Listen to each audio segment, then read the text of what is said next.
Hey everyone, welcome back.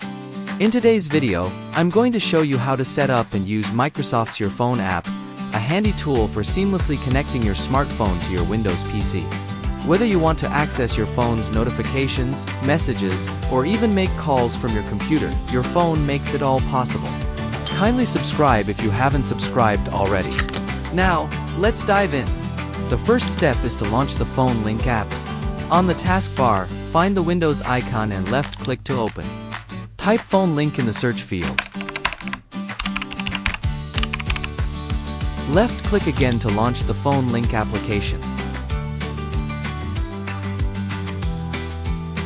Select your type of device. Sign in with your Microsoft account. If you don't have one, you can create it for free. Now, grab your smartphone.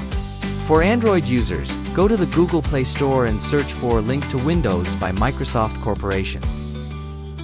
Install this app.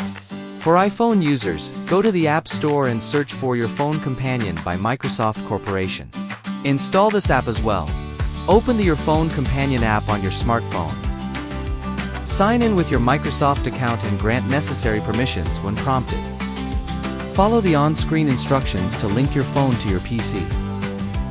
Back on your PC, the Your Phone app should detect your smartphone. Follow the on-screen prompts to pair your devices.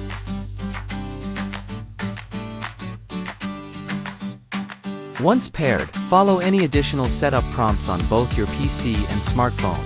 Remember that both your PC and smartphone must be connected to the internet, and both devices must have Bluetooth enabled for the Your Phone app to work properly.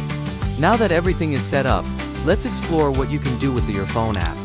You can view and reply to text messages, access photos stored on your phone, receive and manage notifications, make and receive calls on your PC, and more. And there you have it. You're now set up to use Microsoft's Your Phone app to stay connected between your smartphone and PC. If you found this tutorial helpful, don't forget to give this video a thumbs up and subscribe to our channel for more tech tutorials. Thanks for watching, and I'll see you in the next one.